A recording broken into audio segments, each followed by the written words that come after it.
There are experiences happening to you that you can't explain to anyone. Patterns too perfect to be coincidence. Dreams that feel more real than waking life. Knowledge arriving without learning. Sensing things before they happen. Carl Jung spent his entire career studying these phenomena, and he made a shocking discovery. These aren't symptoms of losing your mind. They're evidence of finding yourself. Today, I'll reveal the 5 profound experiences Jung identified that only occur in spiritually awakened individuals.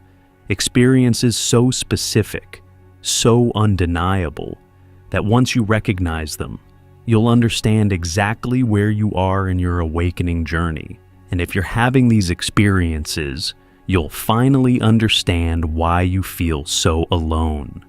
It's not because you're crazy. It's because you're conscious in ways most people aren't yet. Here's what changes everything. Jung discovered that spiritual awakening isn't just a shift in perspective. It activates dormant psychological functions that have been sleeping in the human psyche. These aren't metaphors or mystical concepts. They're observable psychological phenomena that fundamentally alter how you experience reality. And once activated, they can't be turned off. The first one will sound familiar if you're truly awakening. Jung coined the term synchronicity, but most people completely misunderstand what he meant. It's not just meaningful coincidences. It's what Jung called a causal connecting principle. Reality beginning to communicate with you through patterns that defy logical explanation. Here's what only awakened people experience. Synchronicities stop being occasional surprises and become a constant dialogue. You think of someone and they call within minutes. You have a question and a stranger mentions the exact answer in passing. You see repeating numbers, 1111, 333, 444. Not occasionally, but multiple times daily. Books fall off shelves open to the exact passage you need. Songs contain messages that speak directly to your situation. Jung documented this extensively in his own awakening. He wrote, "Synchronicities are not random. They are the universe becoming conscious of itself through you." But here's what he discovered that changes everything. Synchronicities only intensify for those whose consciousness has reached a specific threshold. It's like tuning into a frequency that was always broadcasting, but you couldn't hear before. One of Jung's patients, a rational scientist, described it perfectly. "I used to live in a world of cause and effect. Now I live in a world of meaning and connection.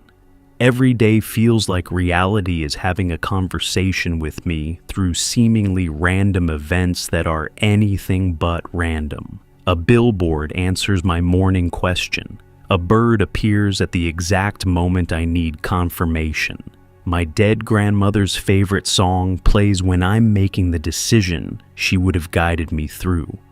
But here's the part that only awakened people understand. You can't force synchronicities. The moment you try to make them happen or use them for ego purposes, they stop. They only flow when you're aligned with what Jung called the self, your deepest truth. It's like reality itself can tell when you're being authentic versus when you're performing. This creates a profound loneliness. How do you explain to someone that reality is literally talking to you? That you're not seeing signs everywhere because you're delusional, but because you've become conscious enough to perceive the interconnected web Jung called the unus mundus, the unified field underlying all existence. Most people think you're either lying or losing it. They'll say you're seeing patterns that aren't there, engaging in magical thinking, projecting meaning onto randomness. And you can't prove them wrong because synchronicities can't be demonstrated on demand. They're not performances. They're private communications between you and the universe. Jung was clear about this. The privilege of consciousness is also its burden. You see what others cannot, and this seeing separates you from those who remain unconscious. Synchronicities become your secret language with reality, beautiful, profound, and utterly isolating. But the second experience is even more transformative. This is Jung's most important discovery that nobody talks about. The transcendent function isn't transcendence in the spiritual bypass sense. It's a psychological capacity that only emerges in awakened individuals, the ability to hold opposites without choosing sides, to live in paradox without needing resolution. Here's what this actually means. While everyone else is trapped in either-or thinking, you suddenly experience both and consciousness. You can feel profound grief and deep joy simultaneously. You can see someone's divine essence and their human shadow at the same time. You can know that life is meaningless and infinitely meaningful in the same breath. Jung wrote, "The transcendent function is the bridge between consciousness and the unconscious. It allows opposing forces to create a third thing, not a compromise, but a new creation that includes both, yet transcends both." Let me make this concrete. Before awakening, you're either optimistic or pessimistic, spiritual or material, logical or intuitive. After the transcendent function activates, you're simultaneously all of these. You become what Jung called a living paradox, capable of containing contradictions that would tear an ordinary psyche apart. One of Jung's patients described the moment it activated. "It was like my mind suddenly became vast enough to hold everything. I could feel my mother's death as the worst thing that ever happened, and the most important gift I ever received. Both were completely true, not balanced against each other, both fully, simultaneously true. My mind didn't break from the contradiction. It expanded to hold it." This is why awakened people often seem confusing to others. You can be deeply spiritual while being completely grounded, fully present while seeing through time, absolutely committed while totally detached. To the linear mind, you seem inconsistent, contradictory, even hypocritical. But you're not confused, you're comprehensive. The transcendent function also manifests as spontaneous wisdom. Solutions to impossible problems just arrive. You know things without knowing how you know them. Creative insights download fully formed. This isn't channeling or spiritual fantasy. It's what Jung called the collaborative creation between conscious and unconscious that only happens when the transcendent function bridges them. But here's the challenge. Once the transcendent function activates, you can't participate in most human conflicts anymore. Arguments require taking sides. Drama needs you to choose victim or villain. Politics demands you pick a team. But you see the truth and shadow in all positions. You understand that every perspective contains both wisdom and ignorance. This makes you useless to anyone trying to recruit you to their cause. You're too aware of complexity for simplistic narratives, too conscious of paradox for rigid ideologies. You become what Jung called psychologically unemployable by any system that requires true believers. And this leads directly to the third experience. Everyone dreams, but Jung discovered that in awakened individuals, dreams undergo a fundamental transformation. They stop being random neural firing or simple wish fulfillment and become what he called communications from the self, direct transmissions from your deepest wisdom. Here's what changes. Your dreams become lucid without trying. Not lucid in the sense of controlling them, but lucid in being consciously present while they unfold. You're simultaneously the dreamer, the dream, and the witness. You receive teachings, initiations, and guidance that you remember word for word upon waking. Jung documented his own experience extensively in his Red Book. He wrote, "My dreams ceased to be dreams and became visions. Not hallucinations of a disturbed mind, but communications from depths of the psyche that only open to those who have developed the capacity to receive them." But here's what only awakened people experience: prophetic dreams that actually manifest. You dream of conversations that happen verbatim days later. You see people you've never met who appear in your life exactly as dreamed. You receive warnings that save you from disasters. Solutions to problems arrive fully formed in dream symbols that make perfect sense. One of Jung's analysans, a businessman with no spiritual background, shared this.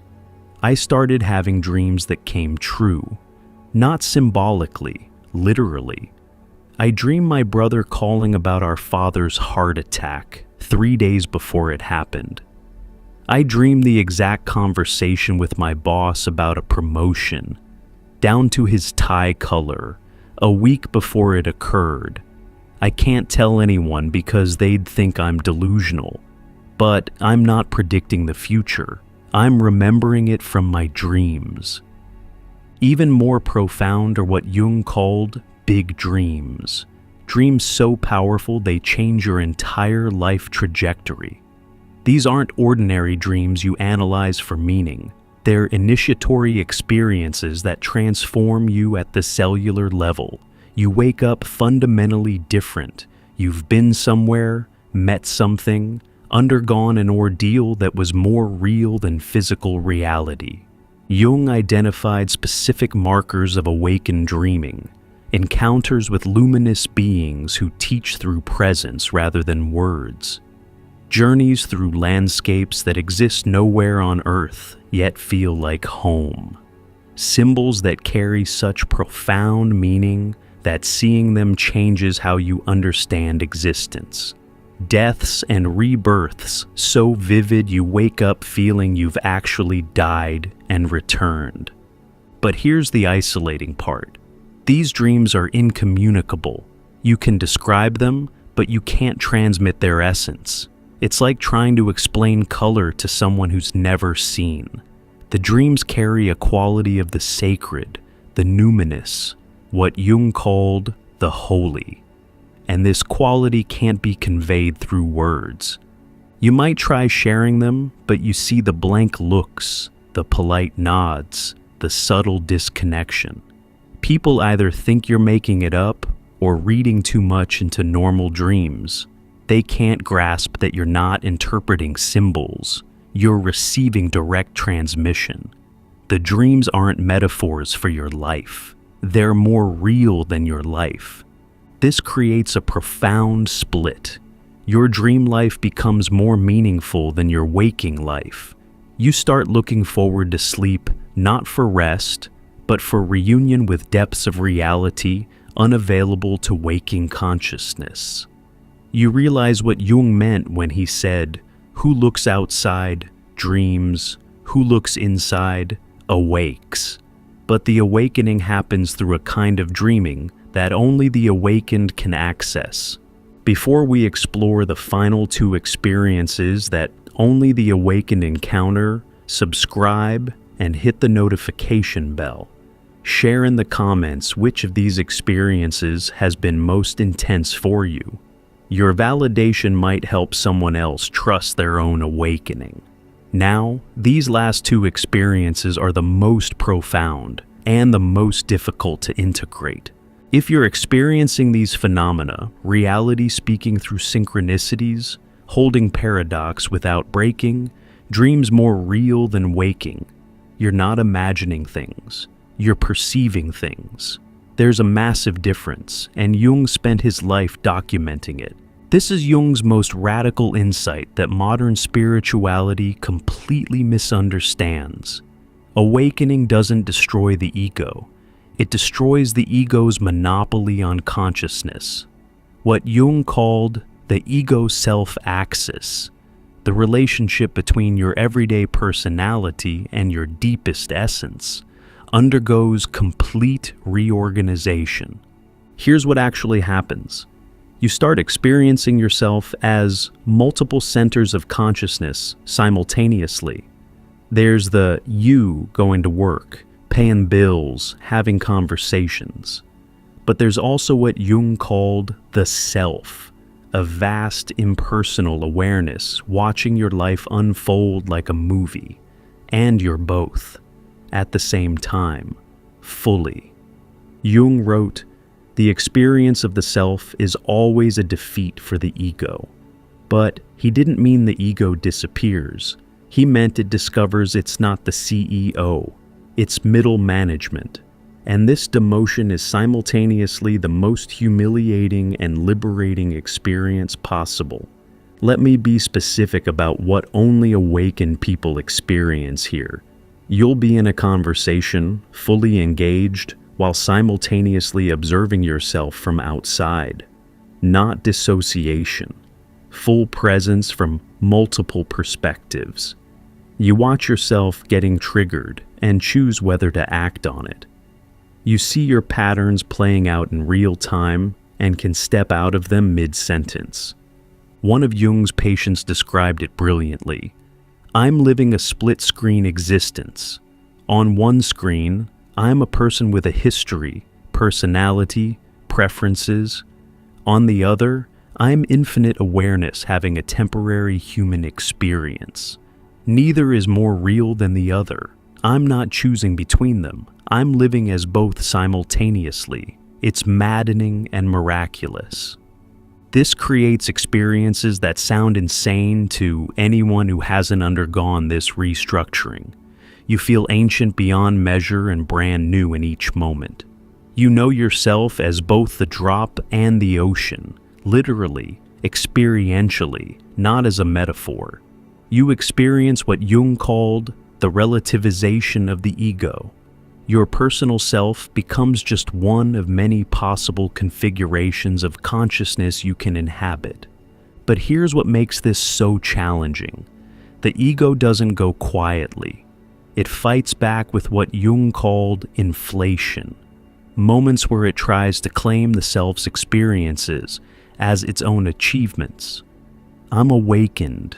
I'm special. I'm beyond ordinary consciousness. This is the ego trying to own what can't be owned, and the universe responds with what Jung called compensation. Humbling experiences that remind you that you're both infinite and utterly ordinary. You might experience cosmic consciousness one moment and struggle to remember where you parked the next. You'll channel profound wisdom, then say something completely stupid. You'll feel enlightened, then act out your shadows in embarrassing ways. This isn't failure, it's the ongoing dance between ego and self that defines awakened life. Jung was clear. The goal is not to eliminate the ego, but to relativize it. The awakened person lives in constant negotiation between personal and transpersonal, human and divine, limited and limitless.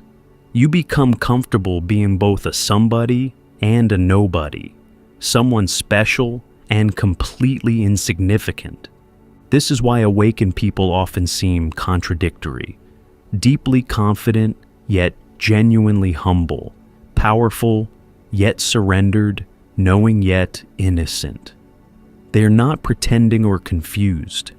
They're living from multiple levels of identity simultaneously, each one true at its own level. But the fifth experience is perhaps the strangest of all. This is Jung's most misunderstood concept. Living mythologically doesn't mean pretending your life is a fairy tale. It means recognizing that you're simultaneously living a personal life and enacting universal patterns Jung called archetypes. You become conscious that your individual story is also a cosmic story being told through you. Here's what this actually feels like. You realize your difficult mother isn't just your mother. She's the dark mother archetype working through a human being. Your job loss isn't just unemployment, it's a death rebirth initiation. Your relationship isn't just romance, it's the sacred marriage of opposites playing out in human form. Jung wrote, "The privilege of a lifetime is to become who you truly are. But who you truly are includes archetypal forces far greater than your personal identity. When you awaken, these forces become conscious, and you experience yourself as both the actor and the role, the human and the myth. Let me give you specific examples only awakened people understand. You'll be in an argument with your partner and suddenly see you're not just John and Jane fighting about dishes. You're enacting the eternal tension between masculine and feminine principles. You'll face a challenge at work and recognize you're not just solving a problem. You're the hero facing the dragon, and the outcome matters on levels beyond the personal. One of Jung's most awakened patients described it. I'm living in two movies simultaneously. One is my regular life, work, relationships, daily tasks. The other is an eternal drama where I'm playing out humanity's deepest patterns. When my father died, I wasn't just losing my dad. I was experiencing the death of the father archetype, and my grief was both personal and transpersonal. I was grieving for everyone who's ever lost a father, and they were grieving through me. This archetypal awareness extends to recognizing when you're being constellated, Jung's term for when an archetype activates through you. You'll feel the warrior rise when facing injustice. The healer awakens when someone's wounded. The teacher emerges when wisdom needs transmission. These aren't roles you're choosing. They're archetypal forces using you as their instrument. But here's what's truly wild. You start recognizing other people's archetypal configurations too. You see who's possessed by the victim, who's channeling the tyrant, who's embodying the lover. You understand that most human conflict is archetypal patterns clashing, not personal differences.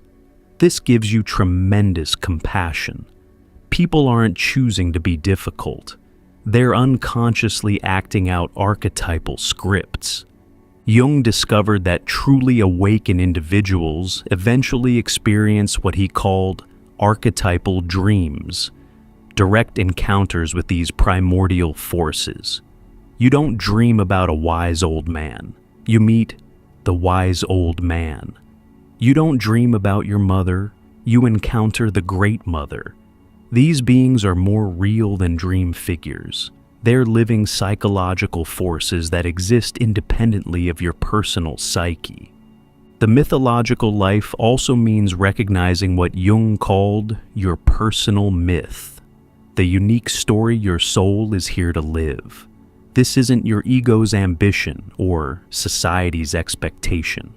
It's the deep pattern encoded in your psyche from birth, what Jung called your innate destiny. You discover you're not making your life up as you go. You're uncovering a story that was always there, waiting to be lived. This creates the strangest experience of all, prophetic living. You start sensing what's coming in your story before it arrives, not because you're psychic, but because you're conscious of the mythological pattern unfolding. You know the dark night of the soul is coming before the crisis hits. You feel the call to adventure before the opportunity appears. You recognize the threshold guardian before the test arrives. Here's what Jung understood that changes everything. These 5 experiences aren't random spiritual phenomena. They're symptoms of humanity's next evolutionary leap. Each awakened individual who experiences them is participating in what Jung called the collective individuation of mankind. Think about what these experiences actually mean. Synchronicities reveal an interconnected universe responding to consciousness. The transcendent function shows the psyche evolving beyond dualistic thinking. Prophetic dreams suggest time isn't what we think it is. The ego-self-axis restructuring demonstrates consciousness isn't confined to personality.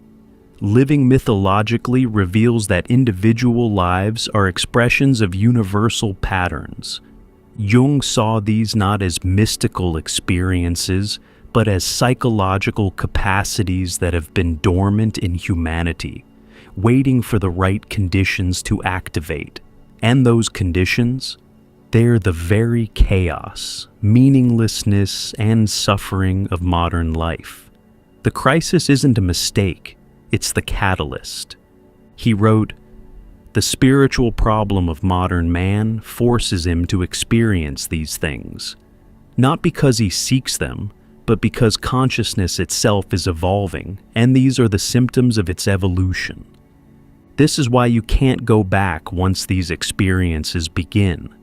You can't unexperience synchronicity once you've lived in constant dialogue with reality. You can't return to either, or thinking once the transcendent function activates. You can't have ordinary dreams once you've received transmission from the self. You can't live only as ego once you've experienced the self. You can't see life as random events once you've recognized the mythological patterns." Jung called this the irreversibility of consciousness. Each awakening experience changes your psychological structure permanently. You're not the same species anymore, psychologically speaking. You've evolved into what Jung called modern man in search of a soul, but having found it, you discover it's vaster than anything you imagined. This is profoundly isolating.